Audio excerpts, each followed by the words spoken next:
근데 원래 가랑비에 옷 젖는 거니까 첨단 제조 장비가 하나씩 들어갈수록 중국이 따라잡을 가능성은 조금씩 올라가죠. 근데 그 가능성 중 하나가 확 막혀버린 셈이에요, 미국 덕분에.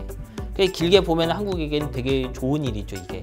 왜냐하면 싱싱한 인터뷰 찾아가는 인터뷰 한국경제신문 기자 고인상입니다. 오늘 더 보자 얼라이브에서는 우리 반도체 제국의 미래의 책의 저자인 우리 정인성 작가님 모셨습니다. 네, 작가님 안녕하세요. 네, 안녕하세요, 정인성. 네, 정인성 작가님이신데 우리 반도체 제국의 미래는 2020년 정도에 초에 이제 책이 나왔어요. 근데 이제 시간이 지나면서 좀 내용도 업데이트되고 해서 최근에 이제 반도체 트렌드를 잘 담아냈다는 그런 평가를 받고 있는 것 같습니다. 네, 작가님 좀 책의 내용도 좀 소개시켜 주시고 그리고 좀 자기소개도 함께 좀 부탁드립니다. 네, 저는 이제 SK 하이닉스에서 8년 동안 그 시뮬레이션 기반 검증 일을 해왔고요. 이제 거기서 일을 하던 중에 이제 뭐 2015년, 16년 이럴 때부터 반도체 굴기 이야기도 나오고 여러 이유로 반도체 관심이 많아졌어요. 근데 좀 너무 단정적인 얘기도 많이 나오고요, 언론에서. 인터넷에도 좀 괴담스러운 글도 많고 그래서 이제 그런 걸 좀 어떻게 보면은 편견을 깨보려고 인터넷에 글을 좀 썼는데 그러다 보니까 출판사 연락을 받은 거죠. 이제 출판사랑 글을 쓰면 책이 안 팔려도 저한테 최소한의 돈이 떨어지기 때문에 그래서 책을 썼습니다, 저는. 근데 사실은 그 SK하이닉스의 연구원 정말 꿈의 직장 같은 곳인데 좋은 직장을 그만두시고 이제 또 새로운 길을 지금 걷고 계시다고요. 뭐 꿈은 다양하니까. 네.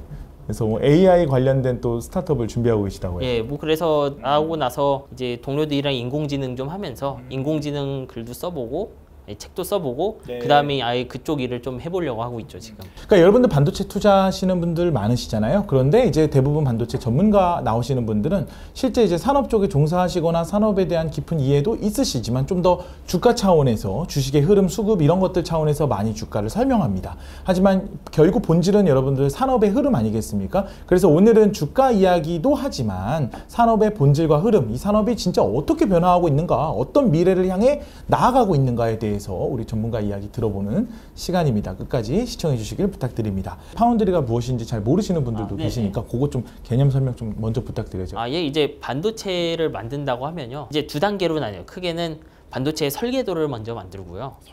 그 다음엔 설계도에 맞춰서 그 웨이퍼라고 부르는 큰 원판에다가 소자들을 새기고 이제 그 소자 위층에다가 이제 금속들로 소자를 막 연결하는 과정이 있어요. 설계 한 대로 만들어줘야 되는 것이죠. 여기서 이제 파운드리라는 회사는 설계 한 대로 만들어주는 회사를 말하는 거예요. 그 설계하는 회사는 팹리스. 네, 팹리스라고 하고요. 회사에 따라서 인텔처럼 설계 제조를 전부 다 하는 회사도 있어요. 이제 그런 거 IDM이라고 불러요. 그래서 이제 삼성전자가 설계를 한 팹리스 회사들이 설계를 해서 이제 넘기거나 아니면 회사들이 각각 자기 필요한 반도체를 설계해서 주면 그 설계도대로 잘 만들어낼 수 있는 그런 역할을 이제 TSMC가 가장 잘 해왔고. 예, 이제 정확하게는요. 근데 설계 회사가 마음대로 설계도를 그리면 다 만들어주는 건 아니에요. 어디 동네에 가는 금형 공장 같은 곳은 아니고요. 파운드리 회사가 만들 수 있는 그 소자들을 다 정해줘요. 이 소자들은 어떤 거리를 둬야 되고 이 소자를 쓰면 얼마 정도 전압에 어느 정도 속도로 동작하고 이거를 다 정해줘요, 파운드리가. 그거에 맞춰서 설계하는 거예요, 정확하게. 그렇군요. 그래서 파운드리로 옮기는 게 힘든 거예요. 최근에 이제 삼성전자 뭐 주가 얘기를 먼저 좀 살짝 할게요. 주가가 조금 반등했어요, 조금. 네, 반등하면서 D램이 이제 좀 좋아질 것이다, 이렇게 뭐 이런 기대들을 반영했습니다. 그런데 이제 한편으로는 파운드리, 그러니까 우리가 말하는 파운드리, 비메모리 영역에서 삼성이 어느 정도 좀 성장하고 있나, 그것도 이제 확인하면서 투자해야 될 시기가 점점 오고 있는 것 같은데요. 자, 이거 삼성전자의 지금 비메모리 상황, 지금 어떤 상황입니까? 오늘 나온 발표를 보면 삼성전자 파운드리 매출은 아마 최고치였다고 했을 거예요, 사상. 그러니까 사업 자체는 계속 성장해 가고 있는 거겠죠. 그런데 이제 TSMC와의 파운드리 경쟁이 문제잖아요. 전 그걸 꼭 경쟁이 문제라고 봐야 할까? 그렇진 않다고 생각해요. 우리 이제 증권업계에서 보는 시각은 이런 거거든요. TSMC가 좋은 수주를 다 가져가고 세컨드 티어로서 삼성전자가 나머지 수주를 그냥 챙겨가는 거다. 그러니까 마치 이제 좀 부정적으로 보시는 분들은 삼성전자 파운드리는 아직까지 콩고물 받아먹는 정도다, 이렇게 평가를 절하를 해버려요. 어떻게 보십니까? 실제로도 TSMC가 제일 선호하는 파운드리긴 하지만 이제 파운드리의 원조기 때문에, 왜냐하면 파운드리는 되게 신뢰 산업이거든요. 별일 없으면 했던 곳이랑 계속 하는 것이 안정적이고 좋죠. 그러면 이제 후발주자로서 당연히 그런 포지션이 되는 건 당연하다고 생각해요, 저는. 이제 핵심은 그 고객들 입장에서도 이제 쉽게 말하면 벤더가 하나뿐인 상황보다는 적어도 2개의 파운드리는 가지고 가고 싶어 한다는 것이 중요하고요. 삼성전자가 수준을 얼마 이상만 맞춰주면 그게 뭐 2차 벤더가 되고 1차 벤더가 됐건 특별한 특정 제품에 한해서는 삼성전자가 독점하게 돼 있어요, 항상. 네. 이제 아주 이례적인 상황이 아니면 이제 예를 들면 애플의 옛날 A 시리즈 칩처럼 같은 칩을 TSMC, 삼성 하는 경우는 거의 없고요. 예를 들면 퀄컴의 첫 번째 뭐 어떤 칩은 TSMC가 하고 두 번째 칩은 삼성전자가 다 하고 이런 식으로 가게 되죠. 그러면 그쪽 포션은 계속 늘어날 건데 그러면 그것이 꼭 걱정할 것이냐? 전 아니라고 생각해요. 이미 시장이 충분히 커지고 있는 상황에서는 서로 경쟁하면서 충분히 함께 공생할 수 있는 특정 제품은 어쨌거나 삼성전자한테 맡기려고 하면 다 맡길 것이란 거죠. TSMC가 이제 어쨌든 삼성전자는 세계 1등이 아니면은 우리는 안 한다 이런 이제 기업 문화를 갖고 있어요, 사실은. 그래서 결국 파운드리에서도 우리가 결국엔 1등을 하려는 노력을 멈추지 않고 지속할 것 같은데요. 어느 순간이 되면 우리가 TSMC의 역전 신호탄을 좀 쐈다 이렇게 평가할 수 있을까요? 이제 저는 긴 레이스라고 생각을 하지만 보통 그 첨단 공정 점유율이 뭐 매해 다른데 뭐 1대3 정도 나온다고 해요. 웨이퍼 투입량으로. 그러면 투자액도 한 그 정도 비율이 나올 텐데 파운드리가 어느 순간 삼성전자가 그 뭐 1대3 비율이 깨지고 갑자기 투자 비율이 확 올라간다. 그런 식이면은 아마 기술에 자신이 있다는 뜻이겠죠. 지금 삼성전자와 TSMC가 뭐 3나노를 양산하니 뭐 하면 이러면서 이제 나노 경쟁을 계속 벌이는 것처럼 외부에 비춰진단 말이에요. 이 상황 어떻게 보세요? 이제 그거는 일종의 브랜드 네임에 가깝고요, 실제로는. 실제로는 홍보의 차원이다. 정확하게 옛날처럼 그 특전 선폭이 몇 나노가 됐다 이런 개념은 아니에요. 그만큼 전체 면적이 줄었다는 소리긴 한데 마치 그 자동차 뭐 이만한 자동차를 모든 비율을 이렇게 줄이듯이 딱 작아진 것은 아니에요. 그래서 3나노라고 부르지만 그 TSMC는 과거라고 하긴 그렇고 핀펫이라고 부르는 구조 그대로 가져가고 삼성전자 위쪽으로 적층하는 구조를 가고 있죠. 그러니까 이쪽에서 경쟁은 하고 있지만 사실 기술 선택은 많이 달라요. 아마 TSMC도 위로 적층하는 형태로 오긴 할 거예요, 수년 내로. 그렇군요. 자, 그러면 우리가 이 나노 경쟁, 그러니까 좀 더 미세한 회로를 막 새기려는 그 경쟁은 어디까지 이어지는 겁니까? 이거는 사실 지금도 옛날 같진 않아요. 그러니까 전통적인 의미에서 순수하게 미세화 경쟁은 끝났다고 봐야죠. 끝났다. 그럼 어떤 시대가 열리는 거죠? 그러니까 지금 미세화는 계속 진행되는데 예전처럼 그 노광기랑 장비 바꾸면 막 줄어드는 시기는 아니고 그 새로 만든 트랜지스터에 따라서 설계 회사도 막 같이 움직여야 되는 시대예요, 지금은. 그렇군요. 그러니까 예를 들면은 같은 3나노라 그래도 삼성전자 3나노 게이트 오러라운드로 한 설계랑 TSMC GAA로 TSMC의 그 핀펫으로 한 설계는 많이 달라요, 설계도가. 아마 재사용이 안 된다고 봐야죠, 둘 사이에. 그렇군요. 이제 아마 좀 전문적인 내용이 나오셔서 좀 어려우실 텐데 조금 더 쉬운 내용으로 다시 돌아가 보면 우리가 소위 말하는 노광 장비라는 게 있어요. EUV라고 하죠. 그래서 이제 우리 네덜란드계 회사인 ASML이 주로가 아니라 거기서 독점하고 있는 그런 회사입니다. 자, 근데 이제 EUV가 이제 지금 우리나라 쓰고 있고 이제 미국이 이제 중국에 수출 못하게 했기 때문에 중국은 없고 우리나라 이제 삼성전자 쓰고 있고 SK 하이닉스 쓰고 있고. 근데 이제 지금 현재로서 이제 나노 경쟁은 현재 EUV로 하는 건데 ASML에서 이제 차세대 EUV가 조금씩 나오잖아요. 하이NA가 나오죠. 근데 그게 나오면 우리 반도체 시장이 어떻게 바뀌는 겁니까? 이제 하이NA가 얼마나 잘 돌아가냐에 따라 다른데 기본적으로 기본 EUV보다 한 3배 가까이 비싸요, 기계가. 이런 기계의 의미는 뭐냐? 이제 더 작은 선폭을 그릴 수 있게 해주는 거예요. 이제 아까 미세화 얘기를 제가 잠시 드릴 때 트랜지스터 모양을 많이 바꾼다 그랬잖아요. 그대로 줄이지 않고. 이 노광 장비가 이렇게 비싼 감이 있기 때문에 이유는 여러 개지만 그러니까 제가 뭔가를 아주 작은 패턴을 그리는 게 비싸요, 이제. 그러니까 뭐 위로 쌓는 일도 하고 그런 거예요, 사실은. 그러니까 생산하는 데 있어서 가격적인 부분이 있겠군요. 그래서 5나노, 3나노 이런 거 보면요. 실제로 가로 세로가 40%씩 줄어들진 않았어요. 그러니까 예를 들어서 선폭은 뭐 한 10몇 프로 줄어들어 있고 대신 2차원으로 펼쳐져 있던 것 중 일부가 3차원으로 올라간다든지 이런 변화를 일으켜요. 한 10년 뒤 혹은 뭐 15년 뒤 파운드리 업체 여전히 TSMC와 삼성전자의 2강 체제로 계속 갈 수밖에 없는 구조인가요? 이제 지금 인텔이 거기에 끼어들 수 있는데 인텔이 지금 발표한 계획대로라면 2024년, 2025년쯤에는 세 번째 파운드리로 자리를 하긴 하겠죠. 근데 인텔이 정말로 잘할 수 있느냐 이거는 전 지켜봐야 된다고 생각해요, 아직. 왜 어떤 면에서 그렇습니까? 왜냐하면 파운드리라는 건 제가 아까 투자 비율을 약간 말씀드렸는데 고객 없이 공장을 짓는 건 되게 위험하거든요, 사실. 왜냐하면 고객이 없으면 공장이 정말 놀아요, 이렇게 되면. 그러면 지금까지 파운드리를 써온 고객들 입장에서는 기존 파운드리와의 어떤 파트너십과 호흡 맞춰온 것들이 있는데 인텔이라는 지금까지 파운드리 일을 같이 하지 않았던 회사로 바로 넘어갈 수 있겠느냐. 그게 문제죠. 네. 일단 혼자 넘어갈 수도 없어요. 예를 들면 어떤 회사가 삼성이나 TSMC랑 일하다가 그 인텔 파운드리로 넘어가려고 하면 다른 회사들과 같이 가야 돼요. 왜냐하면 우리가 칩을 설계할 땐 나 혼자 다 설계도 만들어갖고 파운드리에 맡기는 형태가 아니에요. 삼성전자가 이제 재평가를 받는 조건은 네. 그 파운드리의 어떤 절대적인 매출이 얼마 이상 커지는 게 더 중요하다고 생각해요. 왜냐하면 말씀드렸지만 파운드리는 일종의 생태계 같은 곳이에요. 네. 그러니까 그 파운드리 안에 들어가서 예를 들면 TSMC 5나노 기준으로 칩의 일부를 막 설계하고 완제품 칩을 설계하는 회사도 있는 거예요.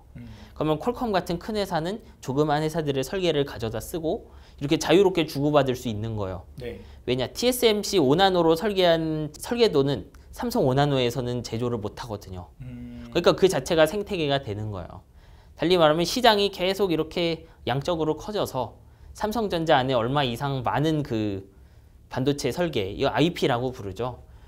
그게 갖춰지기 시작하면은 뭐 시장 점유율이나 이런 거 무관하게 그 파운드리로서 이제 쉽게 말해 어떤 고객이 특정 제품을 들고 왔을 때 양쪽을 고려하지 않아도 되는 수준이 되지 않겠는가. 전 그런 식이라고 생각해요. 자, 지금 시장에서 지금 삼성전자 주가가 좀 괜찮은 거는 이제 메모리 반도체, 그러니까 메모리가 내년도에 조금 반등할 것이다, 그렇죠. 업황이 좀 네. 개선할 것이다, 이런 기대가 지금 선반영되고 있는 거라고 보는데, 그 메모리 반도체 진짜 업황 개선될 거라고 보세요? 이제 사실 메모리 반도체는 수요가 그 확실한 물건이에요. 네. 예를 들면 이게 사양 산업이 아니잖아요. 그렇죠. 지금 D램 대체하겠다는 시도들은 다 지금까지도 실패를 했어요. 그리고 지금 파운드리의 급성장을 얘기를 하셨는데 앞에서 파운드리는 왜 성장했냐 하면요. 칩이 많이 필요해서 성장한 거예요. 우리가 전통적으로 부르던 CPU란 물건이 있었고 그 다음엔 스마트폰 커지면서 AP 있었고 서버 칩 늘어나고 이제 뭐 인공지능용 칩 늘어나고 뭐 자동차에도 탑재하고 이런 일이 계속 생겨나고 있죠. 네. 그런 그 연산용 칩이 필요한데 인텔 같은 회사가 원하는 칩을 전부 만들 수 없었기 때문에 그 팹리스가 설계해서 파운드리로 주문이 간 거예요, 사실은. 무슨 말이냐면 근데 연산용 칩은 메모리 있어야 되거든요. 그러면 길게 보면 둘이 비슷한 비율로 성장할 거라고 봐야 되겠죠, 항상. 그렇군요. 네. 근데 이제 우리는 파운드리만 너무 주목해서 보기도 해요. 왜냐하면 이거 잡은 고기라고 생각하니까 그런 거겠죠. 아, 그렇구나. 근데 우리가 메모리는- 이제 투자의 관점을 급성장으로 보냐 아니면 작년처럼 안 좋은 시기에 좀 회사가 사라지진 않는 관점에서 보겠느냐. 네. 그렇게 보면 메모리는 충분히 좋은 산업이에요. 메모리의 이제 매년 성장을 우리가 소위 말하는 비트 그로스라는 단위로 네. 표현을 하지 않습니까? 근데 이제 비트 그로스의 수요와 공급이 어느 정도 예측 가능하기 때문에 내년도 수요에 비해서 오히려 좀 공급이 적다, 중장기적으로 한 2, 3년 보면. 그런데 이 상황에서 SK하이닉스, 뭐 네. 마이크론 등등이 이제 감산을 하고. 그러니까요. 네, 네. 이게 이제 중요한 건데 사실 메모리 시장은 과거에 이제 수십 년간 보면요. 이게 필수적인 제품이김에도 회사들이 많이 죽어 나갔어요. 왜 회사들이 죽어 나갔느냐? 제조를 못 멈추고 감산 안 하고 끝까지 갔기 때문에 그래요, 항상. 감산 안 하고 끝까지 가다가 회사 하나가 부도나면은 공급이 줄어드는 구조였죠. 아, 치킨 게임을 반복했다. 그렇죠. 그런 일이 계속 반복되어 왔는데 이번 상황에 보면은 스스로 감산을 하잖아요, 회사들이. 네.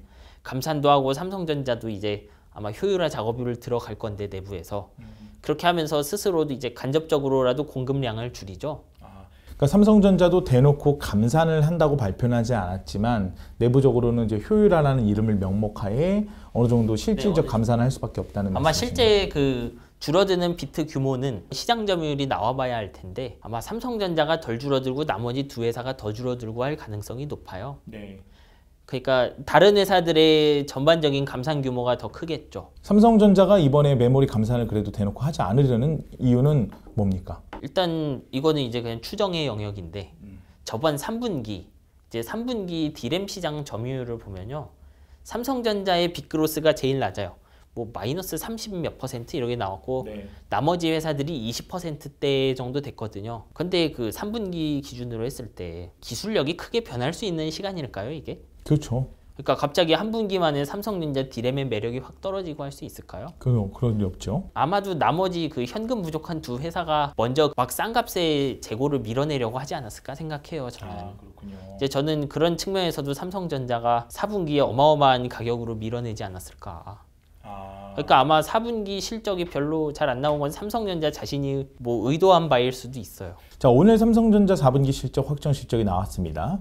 반도체 부분의 영업이익은 2,700억. 사실상 거의 적자를 면하는 수준, 겨우 면한 수준이 됐어요. 그렇죠. 그것도 이제 그런 면에서 3분기 때에 이제 다른 업체들이 이제 재고 떨이를 했고 4분기에 또 삼성전자 많이 좀 털어냈을 것이다 이렇게 보시면 돼요. 저는 이거는 이제 발표가 나와봐야 알겠지만 이제 시장조사기관에서 빅그로스를 회사별로 봤는데 삼성전자만 높고 나머지 회사들이 낮다. 그러면 아마 삼성전자도 성공하지는 않았을 거예요. 그렇군요. 이제 지금 반도체 기술 자체가 처한 상황들을 보면요. 제일 큰 문제는 아까 노광기 얘기를 했잖아요.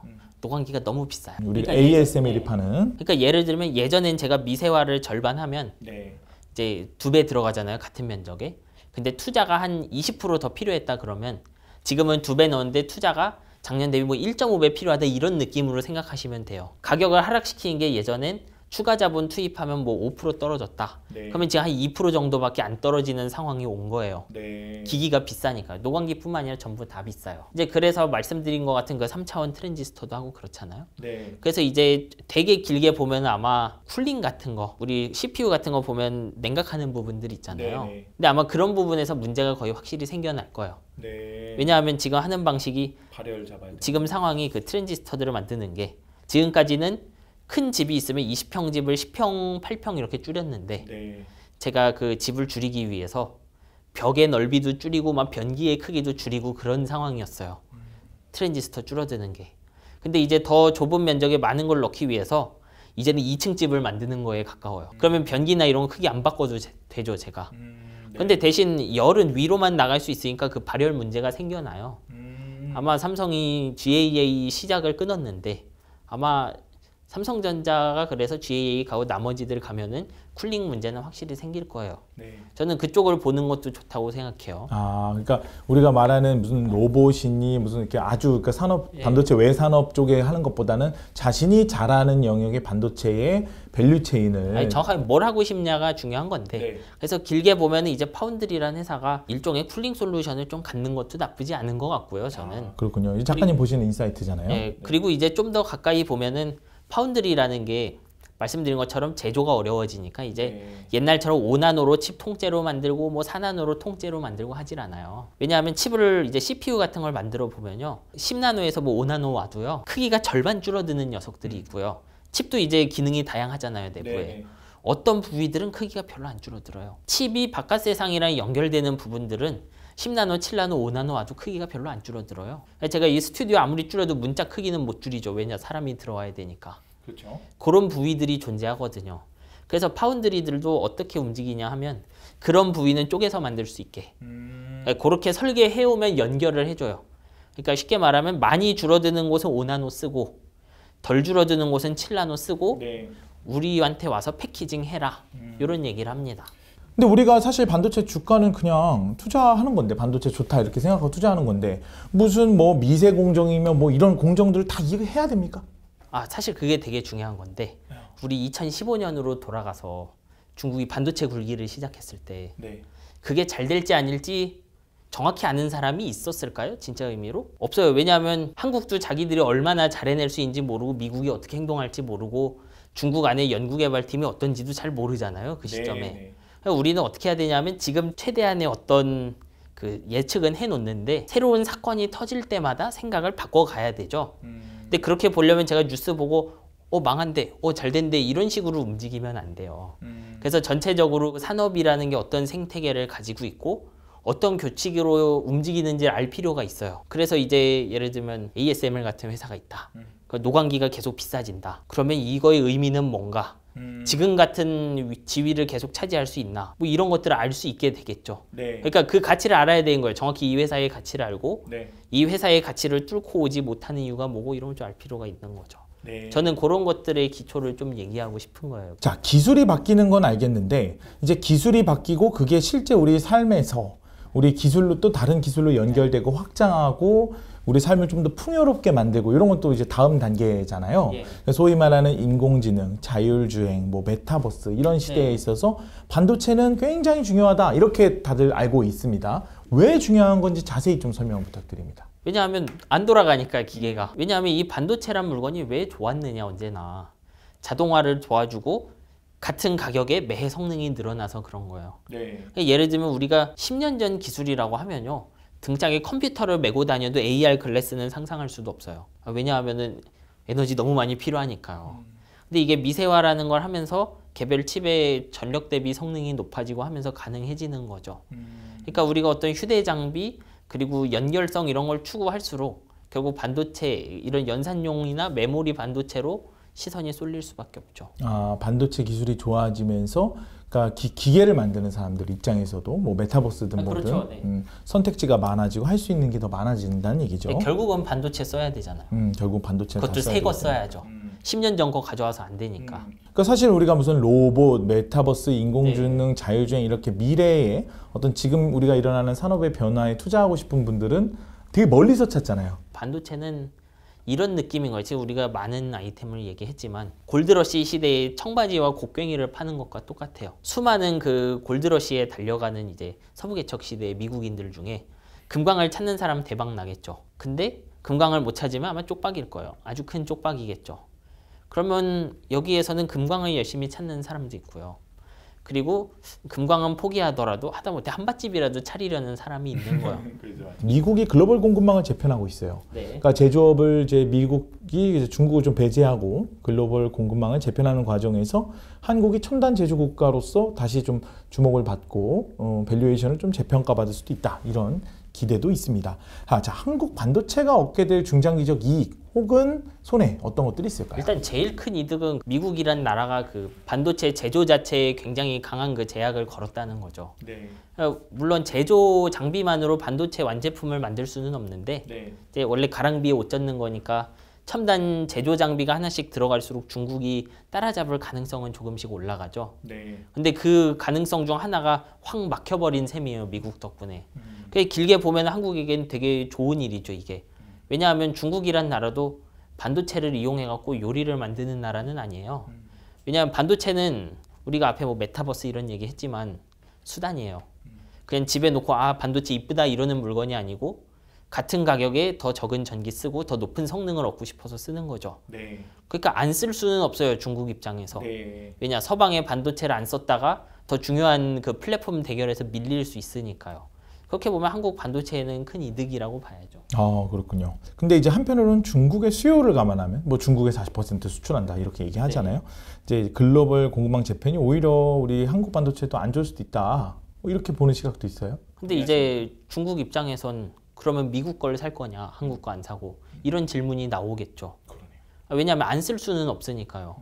왜냐하면 이것도 중국이 굴기가 되어 있으면 전부 의미 없는 거예요. 근데 안 되어 있는 상황이니까 중국 입장에서 선택지가 달리 없죠. 마음에 안 들어도 한국 거 쓸 수밖에 없는. 왜냐하면 반도체 같은 걸 사는 이유는 반도체가 비싼 것 같지만 네. 실제로는 그 IT 산업 전체에서 보면 부가가치를 적게 가져가는 편이에요. 왜냐하면 삼성전자가 1년간 디램 팔면 몇십 조 버는데 아마존 AWS 하나 매출만 나도 아마 그만큼은 나올 거라고요. 근데 클라우드만 반도체 쓰는 거 아니잖아요. 네.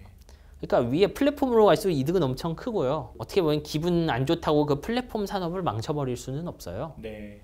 그러니까 사야 되는 거죠. 반도체주가 좋은 건 다 알고 있고 사실 코스피 투자한다고 하면 반도체, 2차 전지 뭐 이런 주요 업종은 당연히 투자를 해야 될 것 같아요.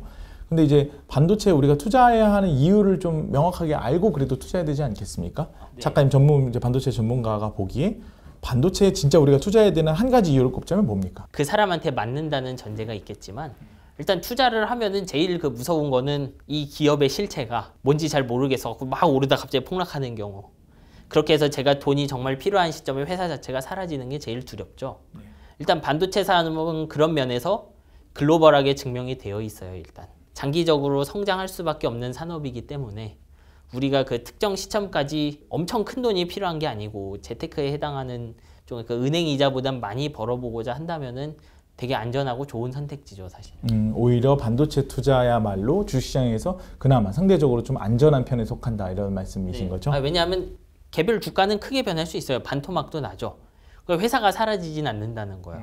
그 회사가 사라지지 않으면 돌아올 수 있죠. 네, 여러분 오늘 삼성전자를 비롯해서 우리 반도체 이야기, 기술 이야기 좀 했는데 좀 어려우셨을 것 같아요. 그런데 한번 보시고 다시 한번 보시고 이렇게 하시면서 반도체 좀 공부하시고 또 향후 투자에 참고되시는 그런 좋은 시간 되셨길 바랍니다. 네, 작가님 오늘 시간 내주셔서 고맙습니다. 네, 감사합니다. 네.